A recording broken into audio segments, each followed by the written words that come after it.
my manual muscle test is anterolateral neck flexion. So the muscle involved in this is the sternocleidomastoid. So I'll have my patient laying supine, look down the head on him. So I'll have your shoulders abducted to 90 and elbows flexed to 90. And then we'll have the dorsal part of the forearm on the table. So I should probably have a wider table for this. So, and then we'll have your neck or your head facing the contralateral side. And then the sternocleidomastoid should pop out, but if it doesn't, you palpate between the sternum and clavicle and the mastoid process.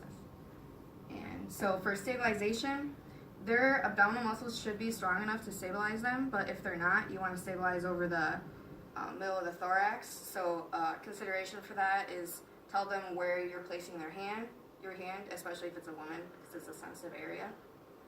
So I know Jen's got good ab muscles, so I won't stabilize. But so the action I want you to do is keep your head turned to the side, but just raise your head up like this.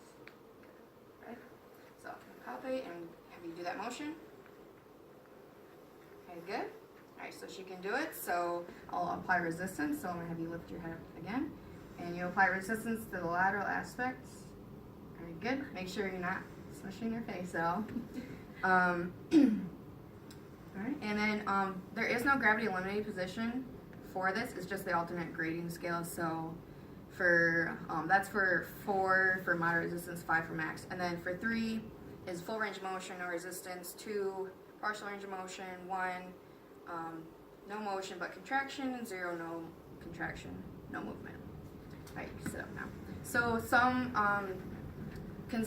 common substitutions that people may want to do is flex their trunk or lift their chest up or scapulas up. That's why it's good to have the arms up like this, so that you can tell that if they're doing that, and it kind of helps them in a way stabilize or like mentally know that you can't flex your trunk.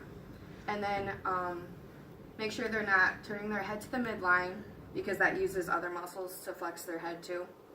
And another big one consideration is, so any action that does cervical, you have the chance of compromising the blood flow for the vertebral arteries. So, which, especially if they have atherosclerosis, which is like the plaque built up in the neck and everything, so that'll be even narrow arteries. So that, so you want to watch out for, just be cautious in it, watch out for dizziness, lightheadedness, nystagmus, which is the rapid involuntary eye movement, and yeah, so there's the signs and symptoms. So you want to pre-test it beforehand to see if they have the compromised blood flow. So I don't think we really do it. I mean, it's good for us to know, but mainly physicians do it. And to test it is you turn your head to the side for 10 seconds, go neutral for 10 seconds, then extend your head for 10 seconds, neutral, and then at the same time for 10 seconds. And then it's positive if they produce the signs and symptoms. So just be cautious in there.